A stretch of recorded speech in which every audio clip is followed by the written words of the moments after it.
Fala pessoal, tudo bem? Aqui é o Henrique Frank e hoje eu vou passar com vocês 7 bibliotecas extremamente úteis em Python para quem está começando em ciência de dados. Eu acredito que todo mundo que está vendo esse vídeo e quer começar em ciência de dados tem que dar uma olhadinha nessas bibliotecas também, beleza? Bom, como que vai ser o conteúdo hoje? Eu vou passar brevemente o que é cada uma dessas bibliotecas. Se você já conhece alguma delas, já se identifica, você já vai pegar rápido o conteúdo. Devo passar por cada uma dessas 7 e lá no final eu vou mostrar na prática para vocês, mão no código, como que a gente pode trabalhar aí com essas bibliotecas, né, com alguns exemplos. Vai estar tudo disponível no meu GitHub também, então vocês podem baixar, eu vou mostrar para vocês como fazer esse download e subir também no computador, para que vocês consigam utilizar. E além disso, como extra, eu vou deixar para vocês também uma forma de pesquisar por exemplos lá no próprio chat GPT. Então é uma ferramenta que eu utilizo bastante aí para codificar e vou mostrar para vocês como vocês podem pesquisar por exemplos lá também. Beleza? Antes de tudo, não se esqueçam de dar o like de vocês. Isso fortalece muito o nosso canal. Eu tô querendo crescer cada vez mais. A gente precisa da ajuda de vocês para dar o like, para divulgar para as outras pessoas e também para se inscrever. E não se esqueçam de deixar ativado aí as notificações do seu celular, a notificação do sininho também, para que sempre que chegue um vídeo legal sobre tecnologia, você seja a primeira pessoa a ser notificado. Tem bastante gente que, não recebe a notificação quando sai um vídeo novo, então garante aí que você clicou no botão do sininho para poder estar sempre antenado e aprender tecnologia de fato. Beleza? Vamos então. Começando então pelas bibliotecas, e se você ainda não conferiu o nosso conteúdo sobre como iniciar na carreira de ciência de dados, dá uma conferida que esse vídeo já vai estar corto. Esse conteúdo já vai estar disponível aí no canal. Pode ser que já tenha subido, ou pode ser que vá subir daqui a pouco, não sei dizer ao certo.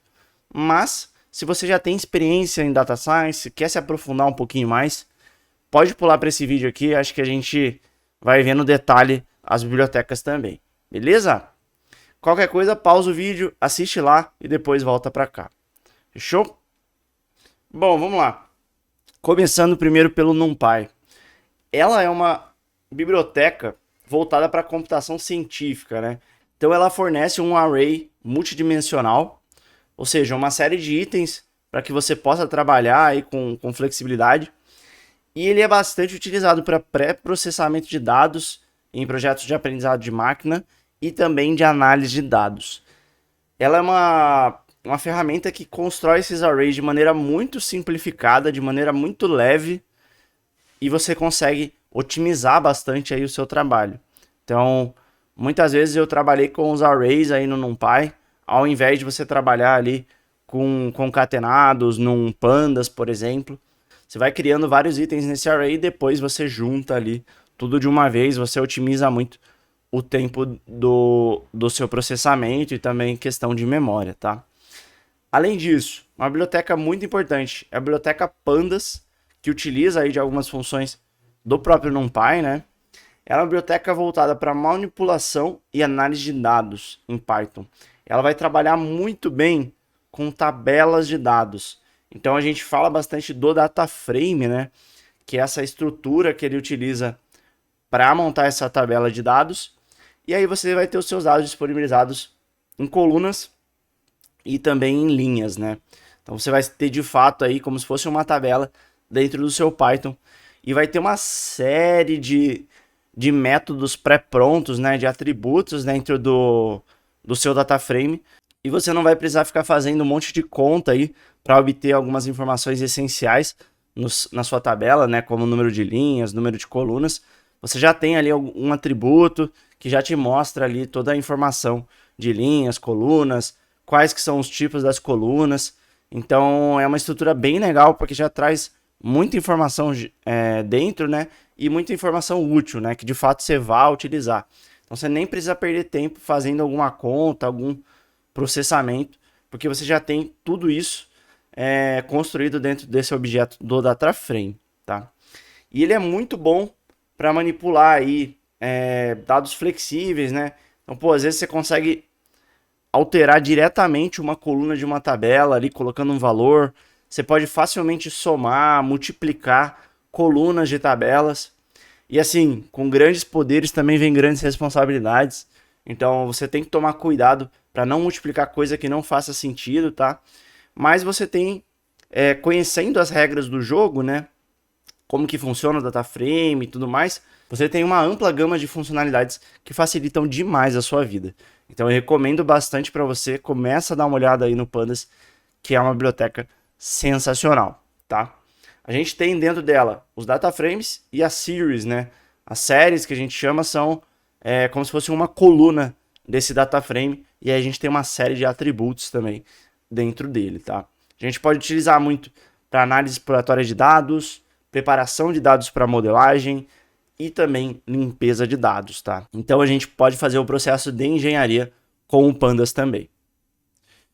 Além disso, eu não trouxe aqui, não está entre esses 7 que eu listei, mas temos também o PySpark, que ele é o Spark dentro do Python, né? Que também traz aí várias opções para que você possa trabalhar de maneira otimizada também. E aí tem algumas diferenças entre o Panda e o PySpark, que o PySpark ele consegue, por exemplo, se distribuir em vários núcleos, né? Então, dependendo do cluster onde você está trabalhando, pode ser que ele funcione mais rápido do que o próprio Pandas, beleza? Além disso, temos a Matplotlib, que é uma biblioteca extremamente famosa para visualização de dados no Python, né? Então você consegue criar uma série de gráficos, consegue personalizar todos esses gráficos. Então, pô, título, nome na coluna, mudar o tamanho dos tickers que ficam lá na coluna não, né? Perdão, falei errado, né? No eixo, por exemplo, no eixo X, no eixo Y. Consegue mudar os tickers, consegue mudar, por exemplo, se vai ser um ponto, se vai ser uma linha e tudo mais. Então é extremamente personalizável. Você tem bastante função aí para trabalhar com a Matplotlib. E ele é extremamente utilizado para visualização de dados, seja em ciência de dados ou também em engenharia. É muito bom utilizar também para análise de dados, né? Então, EDA, você consegue fazer aí várias funções pré-prontas com o Matplotlib, tá? E aí, outras bibliotecas utilizam no Matplotlib para também fazer algumas operações. Então, você tem algumas funções de visualização no próprio Seaborn, que advém aí do Matplotlib, só que de uma maneira mais mastigada, né? Então, você tem parâmetros em vez de setar várias linhas de código.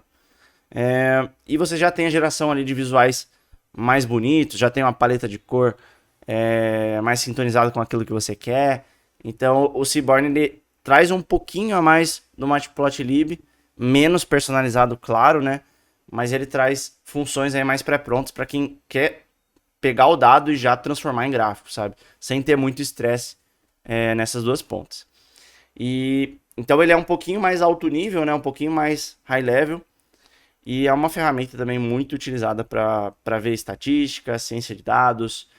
Depois eu trago aqui para vocês também um site que tem o Seaborn e mostra todos os tipos de gráficos que você pode fazer e também mostra qual código você tem que aplicar para fazer determinado gráfico. É bem legal esse site e assim quando a gente for passar os códigos, eu apresento a tela aqui para vocês também. Além disso, temos o Scikit-learn, né? Uma biblioteca extremamente popular para aprendizado de máquina em Python.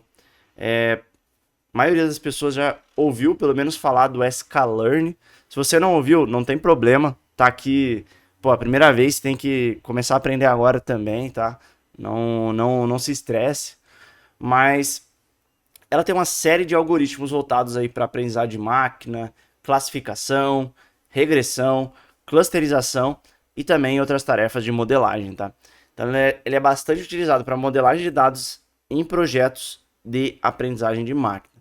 E aí pode ser uma série de aplicações para utilizar o Scikit-learn. Ele também traz uma série de dados pré-prontos, né? Para que você consiga trabalhar e já treinar aí as suas habilidades. Eu vou mostrar depois para vocês uma tabela que é a tabela do íris, tá? Tem os dados ali de algumas plantas. Além disso, também temos algumas bibliotecas famosas aí no Python, né? Também voltado aí para a parte de modelagem e mais ciência de dados na aplicação, tá? Então tem o TensorFlow, que é uma biblioteca bastante popular para aprendizado de máquina, assim como a sklearn. E ele traz aí uma plataforma para você conseguir treinar modelos, incluir redes neurais também, tá? Então redes neurais profundas, o tal do Deep Learning, né, que o pessoal costuma falar. E ele é bastante utilizado aí para projetos que envolvem grandes conjuntos de dados e modelagens mais complexas, tá? Então é uma ferramenta extremamente estruturada, mais robusta, que você consegue trabalhar mais aprofundado sobre algum projeto de ciência de dados. Além disso, para fechar, a última biblioteca que eu trago aqui é o Keras, né? Que é uma biblioteca também de aprendizado de máquina de alto nível em Python, que funciona com o TensorFlow, né? Então, as bibliotecas no Python elas acabam encontrando sinergias entre elas mesmas, aproveitando um pouquinho das informações que tem nas outras e conseguem construir cada vez mais blocos e módulos que facilitem a sua vida, né? E até por isso que eu gosto bastante do Python. E o Keras, ele fornece uma interface bastante simples e fácil de utilizar, né? Para você conseguir criar, treinar modelo de aprendizado de máquina. Também inclui redes neurais profundas, né? E ele é utilizado para criar tudo isso de maneira rápida e eficiente, né? Então, você vai ter que customizar menos as coisas, você vai chegar, já vai botar seu modelo para rodar e já vai estar funcionando, beleza? Bom, essas são algumas das bibliotecas que a gente tem para ciência de dados, são as top 7 que eu selecionei aqui. Tem outras, né? Por exemplo, que eu não mencionei, tem o PyTorch, tem o PyCaret, tem uma série de ferramentas que auxiliam o seu dia a dia, mas nem vale mencionar aqui, senão eu vou esquecer alguma delas e, pô, vai ser injusto da minha parte. Então, dei uma pesquisada aí, pô, tem muita coisa legal. Tem a NLTK também para processamento de NLP, né? NetworkX para análise de redes e a OpenCV, por exemplo, para processamento de imagem, né? A gente tem algumas bibliotecas aí bem legais, com bastante função e cada dia, né, cada ano surgem novas bibliotecas com mais funções e tudo mais, tá? Bom, bora lá. Vocês já ficaram sabendo um pouquinho das bibliotecas. Bom, vocês já estão vendo, né?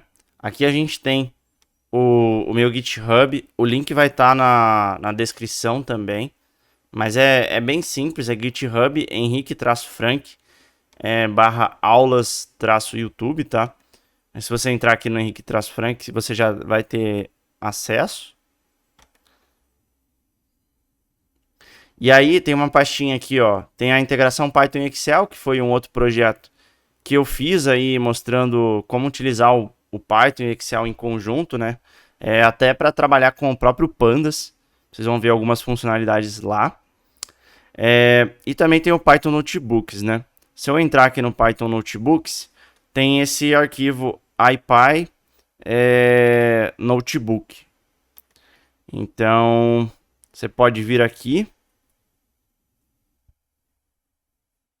clicar no arquivo.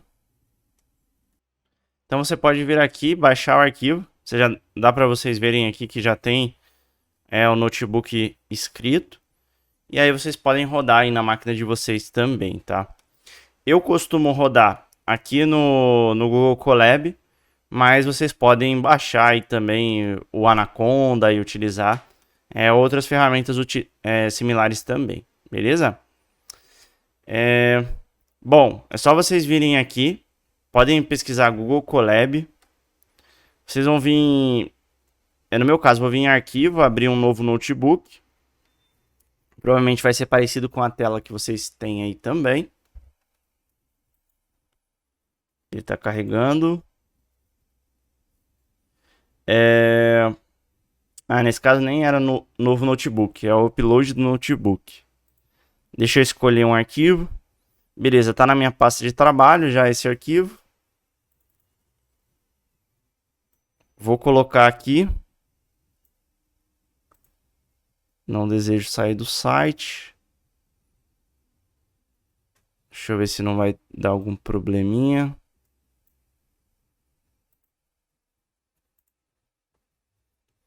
tentar subir de novo. Escolher arquivo.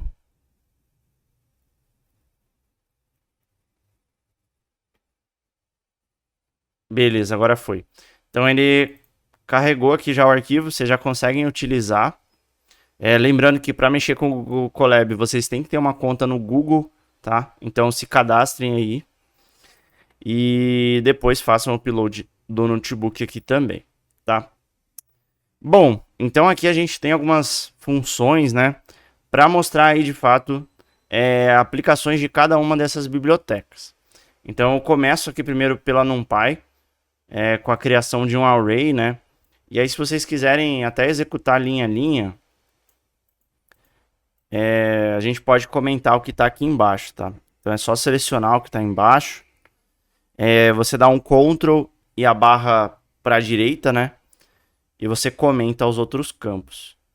Aí para executar, você pode dar um clique aqui, nesse executar.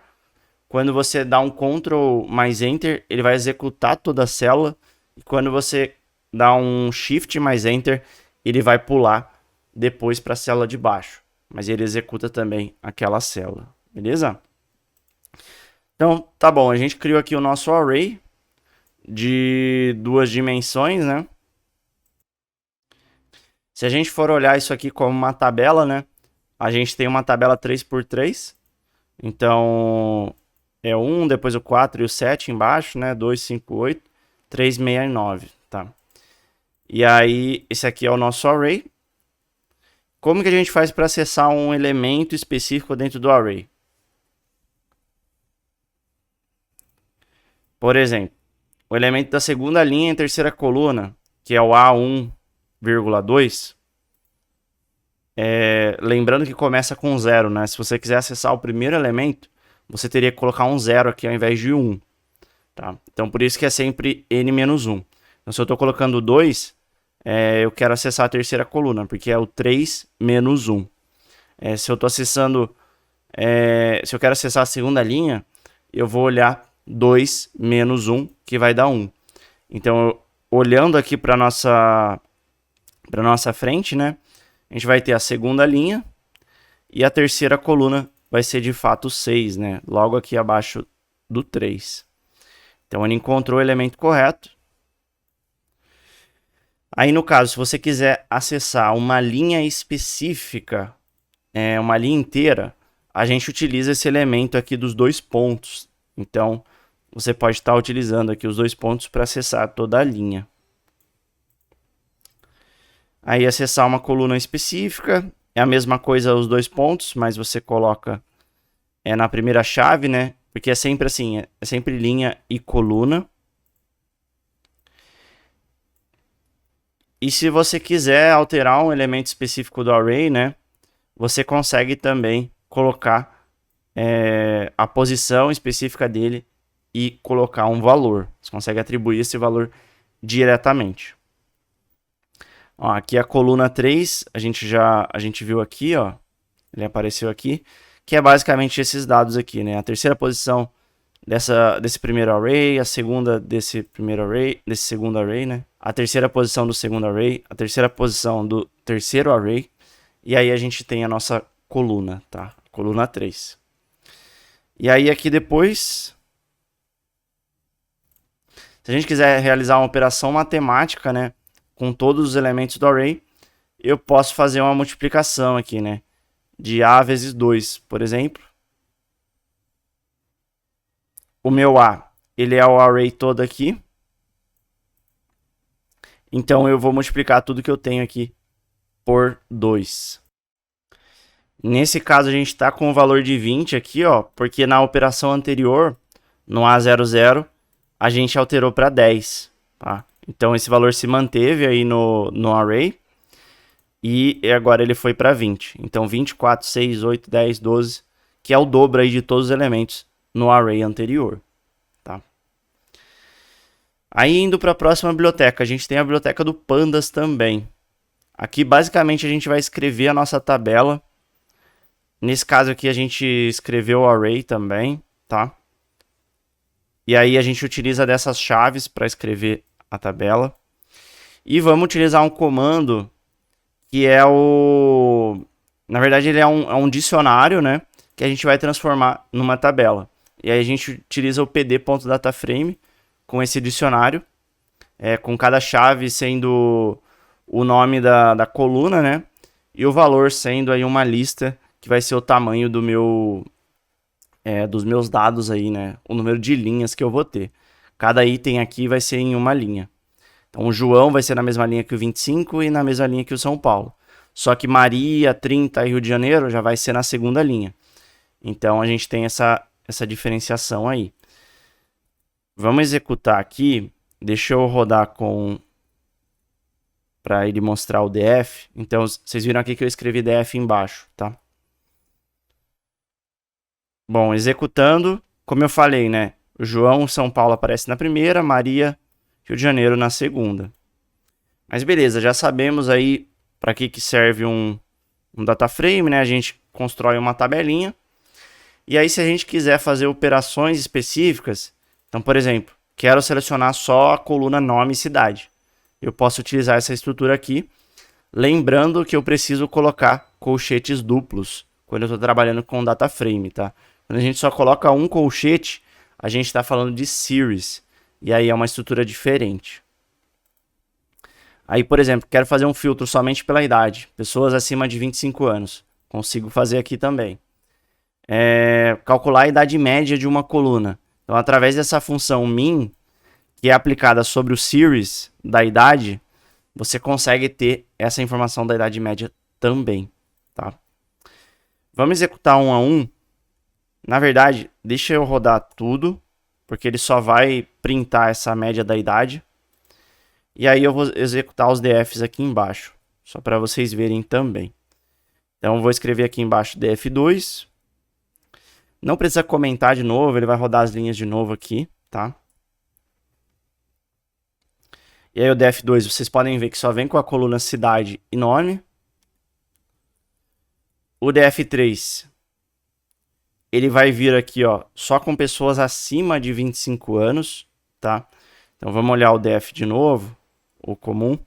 Tenham 25 anos, né? Então é acima de 25, não é maior ou igual a 25. Se a gente quiser colocar maior ou igual, a gente pode colocar aqui. E aí eu posso dar um DF3 e ele vai puxar essa linha do João, que tem 25 anos também, beleza? E aí, para calcular a idade média, a gente vai pegar o series da idade. Então, até mostrando para vocês aqui como que funciona esse series da idade. É basicamente uma sequência aqui, ó, com o número da linha, o número do item, né? E também na coluna sendo o que é aquele item, o valor daquele item, né? E aí a gente aplica uma média sobre esses valores, né? Então pego o 25 mais o 30 mais o 21 mais 28, divido por 4 pelo número de elementos e obtenho a média, tudo isso pré-pronto pelo próprio Pandas, tá? Então se você rodar, você vai ver que a média de idade dá 26. E aí você consegue ter uma série de operações, né? Tem desvio padrão, tem variância, tem um monte de coisa que consegue fazer automaticamente com o Pandas. Já o sklearn, eu não vou entrar tanto no detalhe, porque a modelagem é um assunto que tem que ser visto especificamente, tá? Mas a gente está trabalhando aqui com uma tabela que é a tabela íris. Deixa eu colocar ela aqui embaixo. Se vocês vierem aqui, ó, na divisão entre as duas células, vocês conseguem adicionar uma linha de código, tá? Então a íris é esse dicionário. Assim como a gente montou aqui um dicionário para o Pandas, né, com os dados. Então a íris a gente tem os dados aí de pétalas de plantas e a gente consegue colocar aqui um modelo de treino, teste e split, né? Então ele vai separar os meus dados aqui em dados de teste, dados de treino, na taxa de 20%, né? Os testes vão ser 20%. E por que a gente fala disso, né? A gente tem que separar os dados de treino e os dados de teste, porque os dados de treino vão ser utilizados para treinar o meu modelo. Só que se os meus dados de teste fossem os mesmos dados dos de treino, pode ser que a gente esteja considerando que o nosso modelo está funcionando bem, só que ele só está funcionando bem para os dados que ele já conhece. Então a gente faz essa separação, esse train test split, para de fato separar e ser um pouquinho mais aleatória essa amostragem. E aí, quais casos ele vai escolher, a gente consegue passar aqui através do random state também, tá? Aqui é qualquer número que você quiser colocar, só lembre de manter esse número se você for testar e comparar diversos modelos, porque isso aqui vai dizer se ele vai pegar a primeira linha, se vai pegar a terceira, a quarta, a quinta, a sexta, enfim, ele vai escolher com base nesse random state aqui, tá? Então a gente vai utilizar do KNN, né?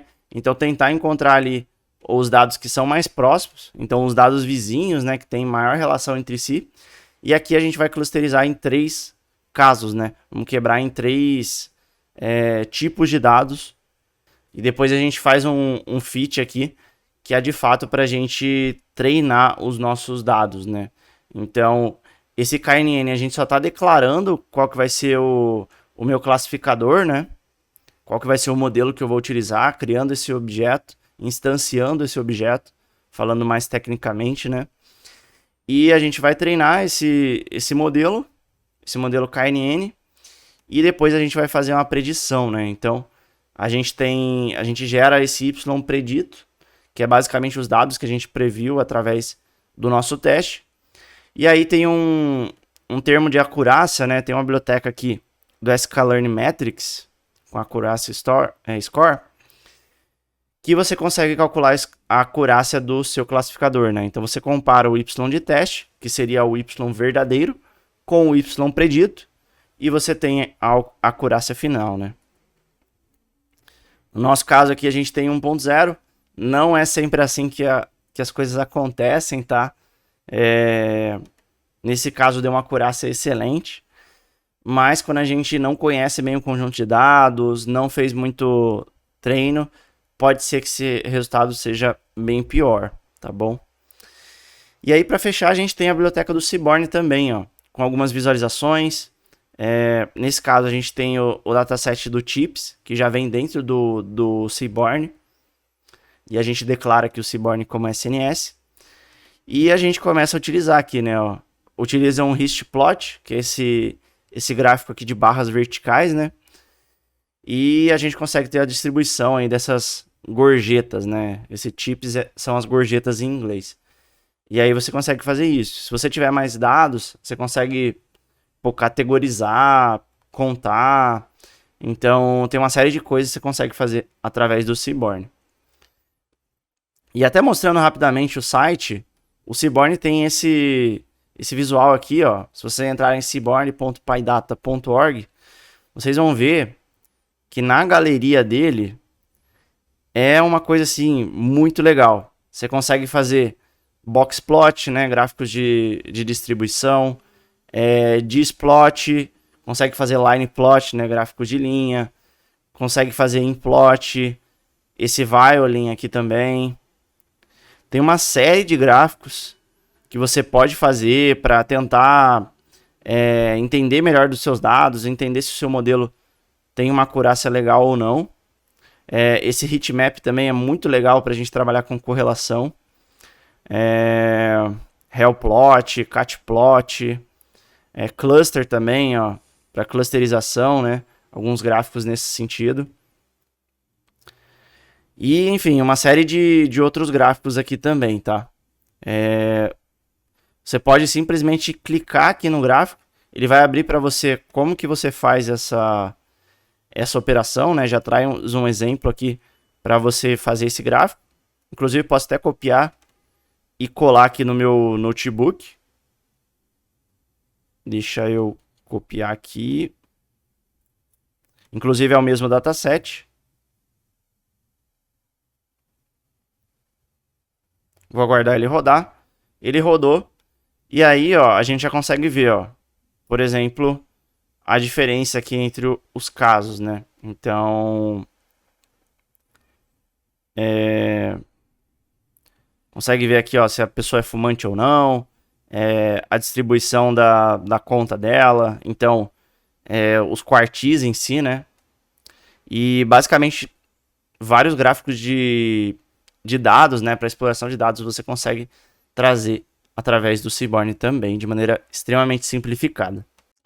Bom, e para fechar então, vou passar para vocês um pouquinho aqui das funcionalidades do ChatGPT, tá? Vamos entrar aqui, eu estou na versão 3.5 do ChatGPT. Só que eu queria mostrar para vocês, muitas coisas que a gente consegue fazer aqui e consegue aprender também utilizando um pouquinho do GPT. Então, a gente falou aí de várias bibliotecas, falamos do Pandas, falamos Seaborn, falamos do sklearn, falamos do NumPy também. Mas, por exemplo, teve algumas que eu comentei e eu não trouxe o exemplo aqui. Quero ter um exemplo de Matplotlib. Vamos vir aqui no ChatGPT. Você pode pesquisar na internet também, tá? Mas se você quiser, pergunta aqui. Python Notebook Example with Matplotlib. Beleza, ele já vai criar um exemplo aqui. Já fala até como você instalar, ó, dar um pip install com Matplotlib.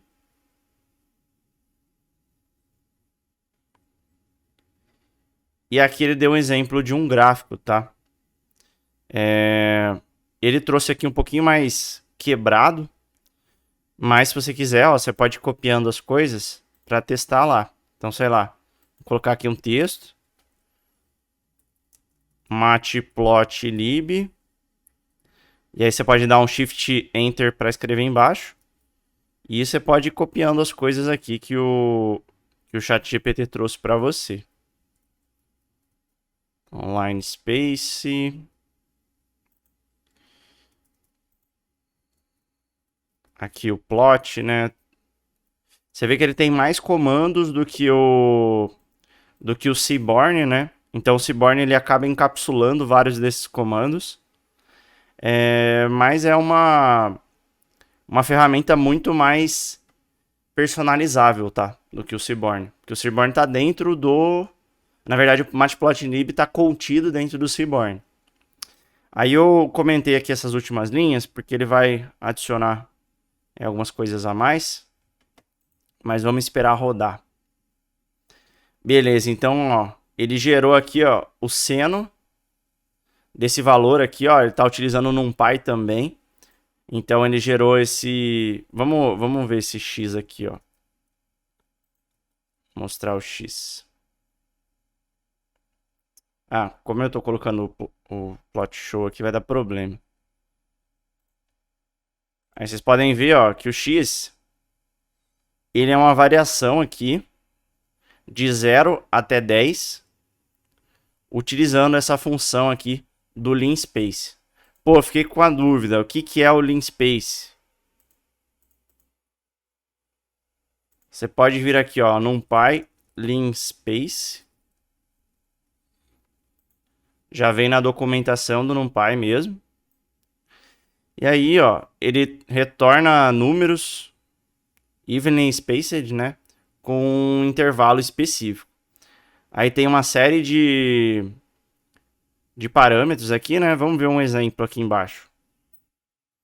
Então, linspace 2, de 2 a 3 com 5 elementos, por exemplo. Então ele quebrou aqui, ó, em 0,25 cada elemento. Aí, por exemplo, esse de 2 a 3, só que o último a gente não coloca, né? Então ele vai de 0.2 a 0.2. Aí hatch step, tudo mais. Mas quando a gente quer criar uma série aí de dados e fazer esses dados estarem em um espaço entre si, né? A gente pode criar esse linspace também. Ele faz a quebra aqui e gera esse gráfico pra gente, tá? E aí eu só calculei o seno desses valores, né? Dessa série. E aí eu obtive o meu plot da senoidal, tá? Aqui, para quem já estudou um pouquinho de matemática, né? Sabe que senos, cossenos, a gente acaba utilizando bastante também no mundo do cálculo. Aí vou comentar essa parte de cima e escrever essa de baixo aqui, tá? Só para a gente ver a diferença. Aqui vocês podem ver que entrou um título, né? Esse sign function, o x-label, né? Que é basicamente o título do eixo. E o y-label, que é o título aqui do eixo vertical, né? O x do eixo horizontal e o y do eixo vertical. Aí quero ver um exemplo também do... Vamos lá. Python example keras.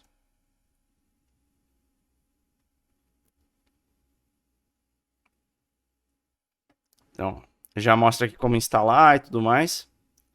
Já mostra as próprias bibliotecas, né, os imports. O modelo sequencial, compilação, aqui os dados de treino. E também explica passo a passo como que funciona, né? Então, pô, se você quiser olhar no detalhe aqui, tem bastante coisa legal também, ó. Temos o fit, né? Então aqui a gente vai treinar o nosso modelo. E por fim a gente vai testar o nosso modelo. Então você pode copiar essas linhas, né? Copiar esses códigos e ir colando aqui no notebook e testando também, tá? Não existe maneira mais didática de você aprender do que isso, né? Você vai fazendo na prática, ele já vai explicando o que você tem que fazer também. Então, é algo bem legal. Claro que aqui requer um pouquinho mais de experiência, porque você tem que ler e entender, né? Não tem ninguém mastigando um pouco mais ainda o conteúdo, mas é uma forma aí de você estar aprendendo também. E aí, quero um exemplo do PyTorch. PyTorch Notebook, por exemplo. Aí ele fala para você instalar também o Torch.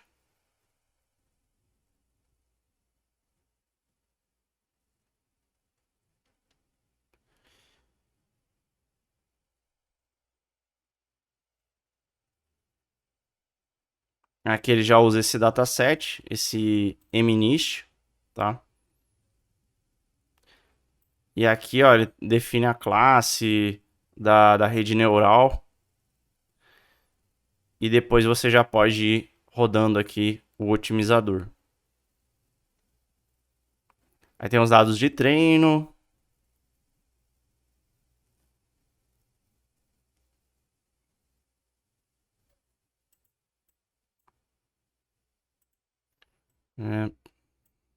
Beleza.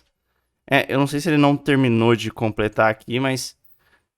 enfim, existe vários exemplos aí. A biblioteca, se você tiver dúvida, quiser um exemplo, pode pesquisar aqui no ChatGPT ou pode dar uma pesquisada no Google também. Acho que você consegue aprender bastante coisa aí utilizando essa ferramenta também. Pode ser um complemento nos seus estudos, tá bom? Bom, pessoal, eu acho que é isso.